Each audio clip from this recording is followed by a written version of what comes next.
digitaljamsessions.com. Hello and welcome to this Digital Jam special. Today we are at Business Rocks in Manchester, and you may be able to hear a little bit of music in the background because Business Rocks is all about bringing technology and music together. But today we have with us once again Steve Dan from Amplified Robots, joins us once again, Nick from Ogilvy, and we have Phil and Gemma from Ogilvy as well. So guys, I'm going to ask you really briefly to just introduce yourselves and explain a little bit more about what you do respectively at Ogilvy, because I know we've got the whole spectrum of Ogilvy here today. But very briefly, to remind our listeners who may not remember who you are, Steve, why don't you just quickly give us a quick overview? Everybody must remember who I am, Tanya. I'm Steve Dan. I'm the CEO of Amplified Robot and also the CEO of Medical Realities. Amplified Robot works in AR and VR space and 360 space. And I also run the augmented reality meetup group. It's called Augmenting Reality. So look it up and join. Wonderful. And Nick, why don't you explain to us about your role at Ogilvy and what you do? I'm Nicole and I'm at Ogilvy, and I founded the labs in London about 8 or 9 years ago. Was originally brought into Ogilvy 16 years ago to move them from an analogue world to a digital world in terms of using digital to make things quicker, better, stronger, faster, kind of more efficient. Time and cost wise, and then that resulted in setting up the lab, and the lab now is actually about seeing what is outside and then bringing it in to the 1,800 people within Ogilvy and 10 group companies to educate, inspire in order to innovate and do new things that we haven't done before. Okay, wonderful. And Phil? Hi, I'm Philip Ellis. I'm a freelance journalist with Ogilvy Do, which is Ogilvy's global thought leadership platform. So we're all about bringing you the coolest news from the worlds of technology, business, and also speculating about how those things affect culture.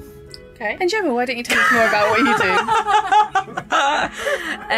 I'm Gemma. I also work in the labs with Nicole, so I guess her description is the same for me. However, I'll talk a little bit about something else. I'm also a science nerd, and I'm the co-host of a podcast called Science Disrupt, which is all about the way we've disrupted the technology industry. How can we do that for science? Okay, and we'll make sure to include the link to that podcast in our podcast. That would be lovely. Wonderful. Today, we're going to talk about the future for the technology that we see as being particularly interesting. Now, I know at Ogilvy, obviously, you're talking about outside innovation and drawing that into the Ogilvy kind of group as such. But I'm curious from your perspective, because you're seeing quite a broad spectrum of lots of different new emerging technologies and things that are bubbling up, which ones do you feel are really going to be the ones that are impactful and are of particular interest to you at the moment? I know, for example, that Gemma and Steve have had a long, interesting conversation about VR, but what other technologies are there that are emerging that you think actually this is going to be something that we really need to keep our eyes on? Well, weirdly enough with the labs, I know the word labs, and you would think, and we have a physical lab space with all the latest greatest, from gesture recognition to EEG, brain reading, etc. But actually we look at it with what's the problem and then find the right solution. So when we do our semesters of learning, they're very targeted at, say, 6 months worth of learning on a particular topic. So the topic we're in right now is future travel and tourism and logistics. So therefore, naturally, we will be much more on the lookout for anything with VR because it lends itself, that technology, to the semester that we're in. So that's what we try and look at first and foremost, because we need to not use tech for tech's sake, but attach it to a relevancy within the semester that we're in, and then obviously to then the clients that are relevant within that semester or new business opportunities. Okay. On that basis, when we're talking about the issue or the problem at hand and what problems we want to solve, what would be the kind of common themes that you see emerging as issues or problems that really do need tackling with the technology? I think a lot of that actually is human, and how. So we were talking, we were going through a whole load of things, and Business Rocks put on really great debate about in or out of Europe, which then I spoke to one of the panelists afterwards, and he was saying, the young people really need to vote.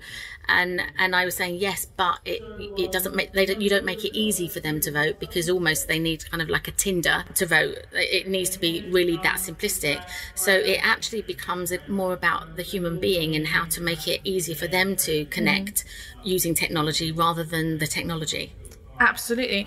Steve, I'm going to ask you about this because I know very recently with Medical Realities you've done your live, operation in 360 that Shafi was in there, doing an operation. One of the things that's come out of that is the notion of shifting the idea of the 1 to 30 or the 1 to 50 teaching ratio to now 1 to, 4.5 million? Well, we have 4.9 billion Twitter people actually sort of Mental. talking about it as we were sort of doing it. We actually reached over 50,000 people on the day who actually viewed it from over 4,000 cities around the world. So that was really part of it. It was actually something that Shafi especially wants to do, is he does actually want to get teaching out everywhere, because he's a world-class surgeon. If he can teach people all around the world, then why not? That's really what he wants to do. And using things like virtual reality, you can do that. It's a legacy, isn't it? Absolutely, yeah. So do we think that there are applications here in terms of things like, for example, getting kids or young people to be passionate and interested in voting enough to actually take action? Yeah. Are tools like VR something that we think might become an influencer? I think so, because I think it's all about engaging people, isn't it? And we actually had a whole lot of schools inside the UK who we sent out Google Cardboard to actually view it. And I think that we've got pictures of all the children actually sort of viewing it. So who knows, perhaps that's just sparked an interest in medicine or surgery. So it could have a knock-on effect for years to come. Okay, I'm going to throw a complete curveball at you, Gemma. Sure, let's go for it. Because you said you're quite interested in the science of things. And yeah. One of the things that we spoke about earlier in one of the panels here was this notion that with VR specifically, but this could really apply to any type of technology, that there is inherent changes that's going to make to the way that we as human beings evolve, and how our cognitive functions are going to develop, and how we create memories, how our brains are going to be shaped going forwards. And that ranges from everything from using VR through to the idea that we forget how to write, for example, with our own hands. Handwriting, for example, is a forgotten art, all the way through to we don't need to figure out how to get places because we use Google, and we have these maps that do these things instantaneously for us. And I wonder, from your perspective, whether or not you think there are certain aspects of some of these technologies that are emerging that perhaps do pose, whether it's a threat or whether it's a benefit, but this idea that we're changing the way that we as humans evolve and how our brains are really kind of developing. Do you think that there is something inherent here that we're perhaps overlooking an opportunity? Well, there's kind of two ways to look at it, really. There's a whole load of work and writings and talks on the internet if you look up something called neuroplasticity, which is basically the idea that your brain, as you learn, it changes physically. So sizes of things change, connections between things change, and as we use technology, it's having this real inherent effect on the way our brains are actually built, not just the knowledge that we have in them. So I guess you could look at it from it's changing our brains, we should probably start trying to build our technology so that it mimics no technology, so that our brain doesn't change. Or you could look at it from a perspective of, we're human, we create things to make life better. A lot of things, for instance, like maps, for instance, you're saying that it means we don't have to look at, a piece of paper. Well, we're creating these technologies as an extension to our brain, right? That is what, future innovation is. It's about taking something and making it easier, or taking something and almost having to not think about something because it's then solved. So I would kind of argue that maybe it's giving us more room in our brain to do the more interesting stuff, because you're almost automating the boring stuff. It's the same idea of people saying, but jobs are being lost because of technologies, and actually is it maybe making more, I guess, intellectual jobs, I don't know, or jobs that require more creative thinking that we're not as good at mimicking with computers. So thinking about what it is to be human, and actually what's brilliant about that. So you can kind of look at it from two perspectives, in my opinion. Yeah, absolutely. Phil, I'm curious to hear from you, because one of the things that we mentioned earlier in our conversation, we were talking about this idea that historically technology has always been going at a certain pace that doesn't necessarily outpace the creative vision of what to do with the technology. And now we're at this point where technology is going so quickly and is evolving and developing so much faster than the creative ideas are really emerging for the technology, that we are at that stage where it's actually, let's use the technology because it exists, not because it's actually meaningful or purposeful, or that we understand how to use this technology or apply this technology. And I'm curious from your perspective what you have seen of that kind of behaviour. I mean, there's absolutely, especially in, when it comes to brands, they will. So, for example, I think, this time last year, we had the sort of advent of Meerkat and Periscope, and every brand wanted to kind of jump on that because it was a new thing, and millennials were using it, and the magic M word. And so there's always, and VR is very much, we're at that space now where everybody wants to get into VR, but they haven't really figured out the why, other than it's there, it's very cool, the potential is limitless. But there's a bit of a gap when it comes to, well, what can we do about, what can we do with this technology that's going to be meaningful and different to what everyone else is doing? And sort of everyone wants to be the innovator and the forerunner, but we've already kind of had those, and now everyone else is sort of in second place, and so it's like, well, you have to do something even more original now. And so with VR, my experiences have been, I was kind of quite naive, and I just assumed it was going to be things for for filmmaking and video games and that kind of thing.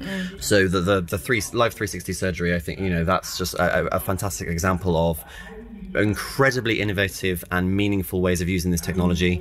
Also, I think there are some people who think that VR is like an isolationist medium, and it's going to have people in headsets, and they're not going to be communicating with each other. We're going to be losing our interconnectivity as human beings. I actually believe it's the complete opposite. I've seen some really great examples of building empathy with VR. So there was a Guardian VR documentary called 6x9, where you spent 15 minutes in solitary confinement. You kind of went through, really, really fast forwarding, but you went through the kind of psychological process of being in a cell by yourself, and you kind of, the psychological damage done by prolonged isolation. And so you built empathy with the people going through that in a way that a documentary or an article wouldn't do. In the same way, the Department for International Development is using VR and Google Cardboard in schools to help teach people in our country, about the plight of children, so children the same age as the students using Cardboard, who are fleeing Syria. You can go on a Google Cardboard 360 tour of a refugee camp, and you're just seeing these stories, these very, very, because there's millions and millions of people fleeing their homes across Europe from Syria, and it's like, well, the millions, we can't compute the suffering of millions of people, but if you can walk in the shoes of one person, then you make much more of a meaningful connection. And so VR as a potential, as a potentially kind of the empathy machine, as Chris Milk describes it, I think that's what's going to be very, very interesting. And I'm really looking forward to seeing what people can do to kind of create more emotional connections through it, rather than assuming it's going to be isolationist. Steve, since we've started on the topic of VR, I'm going to continue down this road. Yes. But this whole isolationist thing is really interesting, because obviously we're now starting to see the emergence of social space within VR. So I'd be interested to hear your thoughts in terms of where we think this is going, from the perspective of, for example, the idea that you're going to need to have a VR profile in the same way that you have a social profile. The idea that there are going to be these social spaces, that conferences like the one we're sitting at right now won't exist in the future, because we'll just put on our headset and we'll be at the conference. So what's your thoughts on this? Well, very interesting. Yes, you've opened up a big can of worms there. It's I think I agree with Phil, actually. Totally what he's saying is that I think it is actually going to open up things that are actually going to make it more usable for everybody and bring everybody together. It has that opportunity.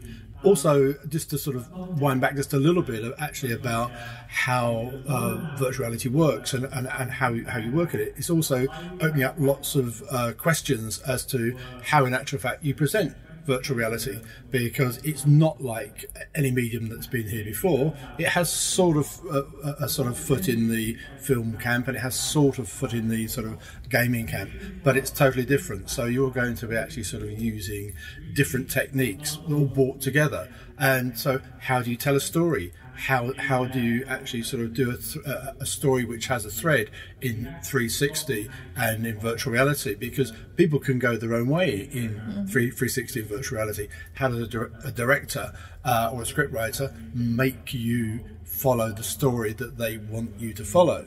So there's lots of different things like that.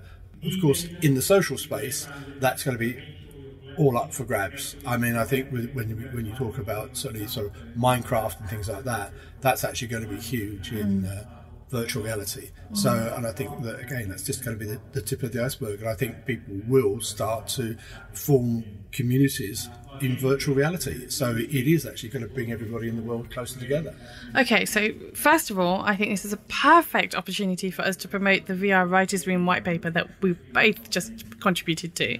But aside from that, what that brings up is something quite interesting that I don't think many people have spoken about yet, which is this idea that if we're going to see this evolution in VR into these social environments, and people are going to have these identities and these profiles, then it's going to become like MMO style gaming, essentially. Yes. We're talking about essentially a meta reality, and within that context there is this whole mainstream group of people who have no idea of the understanding of the econometrics behind these kind of systems and the way that people behave and just the cultures within these types of environments. So it almost begs the question, is there an unfair advantage already there for people who are inherently gamers, who've been playing MMOs and RPGs for decades, who are going to come to this new medium and essentially be able to dominate it and own it in a way that Second Life, when it kind of first emerged, people didn't quite know what to do with Second Life. And now we have people who literally, for a living, build or work in Second Life and distribute product within this environment. Does this mean that there is potential interesting opportunity here for people who are MMO experienced and understand these cultures to come to VR and be able to establish these, economies and these empires within this meta universe that other people who are completely ignorant of these things won't even know where to start? Oh, I think that's true, and I think that's happening already. But I think it's something. The great thing about virtual reality is I think it's something that people can actually understand very, very quickly once they get into it. And now there are companies like Unity that are making it very easy to actually, that they're trying to transition so you can make virtual reality games inside virtual reality itself. So in actual fact that you don't have to sort of write whole lines of code and things like that. You can actually sort of do it there physically in front of you. It's not physically in front of you because it's virtually in front of you. Virtually in front of you. So that opens up a whole lot of great things. So I think it's opening up really some fantastic things in the future. Yes, you're absolutely right. People who are in the sort of gaming space and that type of space already, I think will get it more quickly because they've already taken that half step towards it already by gaming. But I think everybody else will be able to latch onto it very quickly. And when I say everybody else, that could be anybody from any background. And I think that actually is going to become, it's a new medium. So it's going to be very interesting to see where that medium takes us. I mean, we experimented with it with schools, strangely enough. So I think it won't be just the gamers that have that advantage. I think it's the kids growing up that the advantage that they have over the older generations. So just like they would learn coding at school now, it's just another ways and means for them to communicate. So we did an experiment with Beamer, who are an industry body, and with their 100 schools policy, where they have 100 agencies going to 100 schools once a year to showcase what is advertising, and they go to these schools. We had our vice chairman Rory Sutherland speaking at one of the schools for an hour between 11 and 12. We work with a company called Visualize, where we live stream 360 degree video, and then we labs paid for with Beamer 100 Google Cardboards for each of the schools, so that they could actually see him talking to them in the way that we'd filmed it and it was meant. And that was probably the first time that they'd been had access to what is VR, what's Google Cardboard, what's all of this all about. So the more educating these youngsters who are coming through, the more they will start to keep up with the gamers, and it won't be just the gamers. It will be a whole batch of kids coming through the ranks. Okay. So one of the things that we always ask on the Digital Jam sessions is to understand from each of you what you think is going to be the most significant technological change, cultural shift, or otherwise industry event that needs to occur sometime in maybe the next 5 to 10 years that's going to completely change the way that you do business? I'm going to fling this one first at Steve, because you've got the most experience on this show. Yes, I mean, I sort of pontificate about this quite a lot, and usually I say connectivity, so we'll put that to one side. And I think that sort of apart from virtual reality, I think it's going to be augmented reality, and I think it's going to be the actual sort of the things that we wear to actually get these experiences. I think the advances in those wearable technologies are going to become crucial for adoption and how people use them. I noticed that Magic Leap have just actually released actually somebody wrote a fantastic article about them this week, which actually lifted a little bit of the lid about what they're doing. And it's great. I mean, I've followed Magic Leap since it sort of first started off. We've got one now. And if it actually really, really works the way you say it's going to work, it's going to be fantastic. We're going to, with our contact at Microsoft, going to see HoloLens. And there's been some lovely videos that have been done of basically Star Trek. If you beam them up, Scotty. Holoportation. Yeah. It's I find that fascinating because it is, you're physically with that person, yet you're not. And it just seems so real. I think if that develops more, so you'll see more, like you have FaceTime, and that's then now normal, isn't it? But obviously parents' generation, they couldn't imagine speaking on a screen to someone who's the other side of the world. I think when it starts to get to the holograms, like the Musicians used to do, with Madonna and gorillas and bringing Elvis back to life and all of that, I think that's going to start getting really interesting, because what's virtual, what's not, because you're physically interacting with them, but they're just not there. Do you think it's going to redefine the terminology of presence and being present? Do you think that's going to shift the perception of what it means to be present? Yeah, because I think especially with the globalization, it's very easy now to just, however many years ago, you couldn't hop on a plane and go here, there and everywhere and know the plights of what was happening in other countries, and technology wasn't available. You had to be fed the news. Now the one step further, the travel is much cheaper, and you can then just hop on a plane and go to all these different places. The next iteration of that with a global world and global citizen is that it doesn't matter where you are, where you live. It starts to get really interesting. Okay.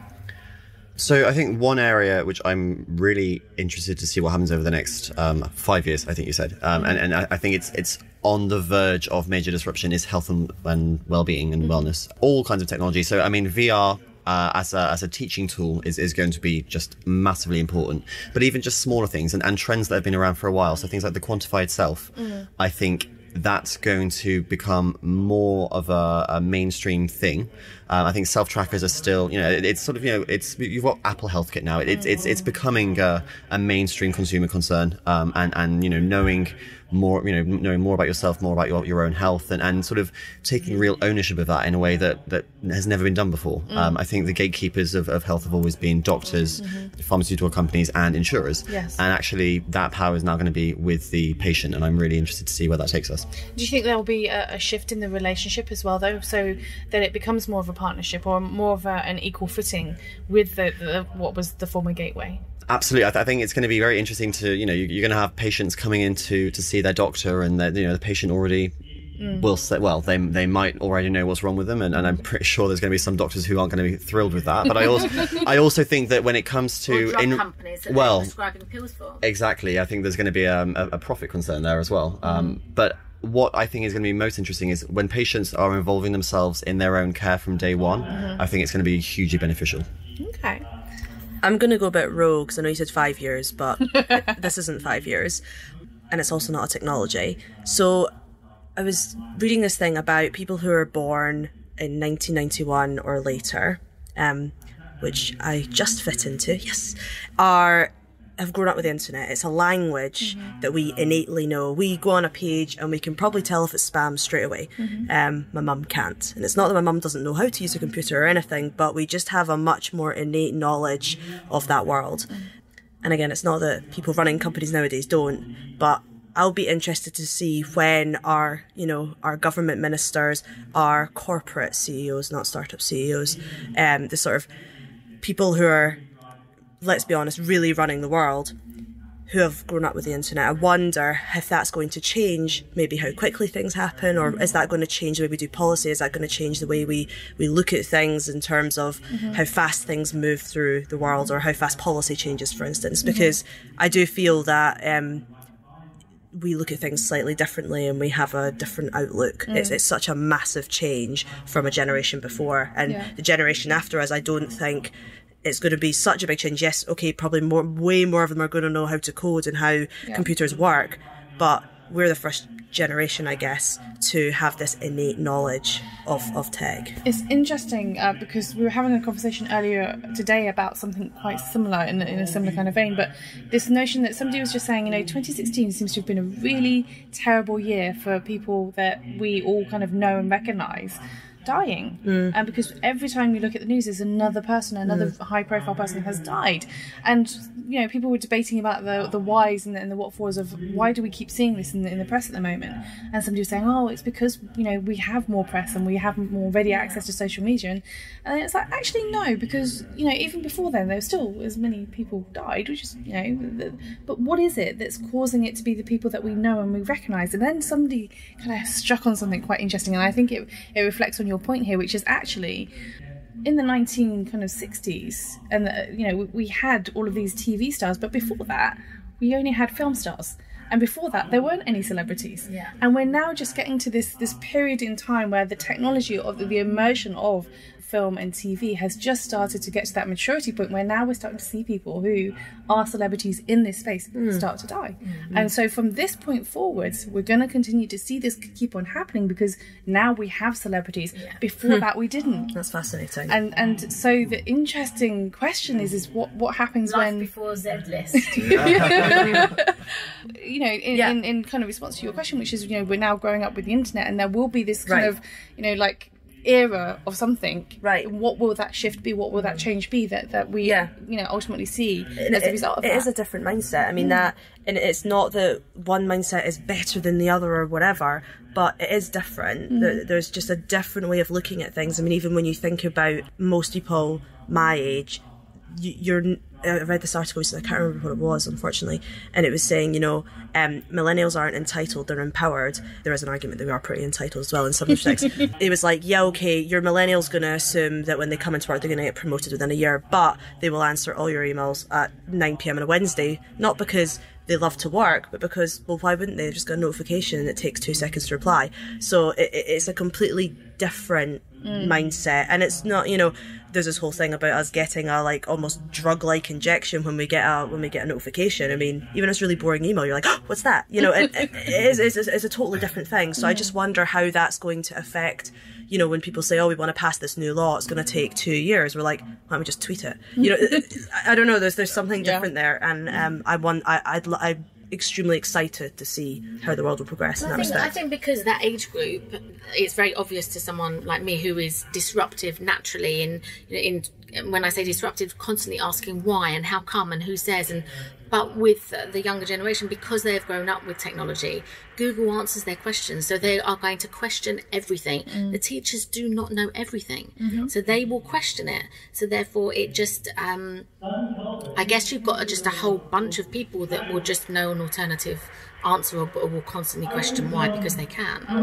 It does beg the question, though, that so there's two things. First of all, it begs the question that when you have this generation that can assume, I'm going to go to the internet, I'm going to find the answer, there is this problem that we've seen where people go to something like Wikipedia and assume that what they're seeing is truth, and really it's not. It's a collaborative, information source, but it's not necessarily definitive because nobody's checking it. But there will always be disruption over the year. I mean, you've got the pill, you've got women in the workplace, you've got women who are now much more so running companies. You've got disruption that happens constantly due to not necessarily just technology, but just era.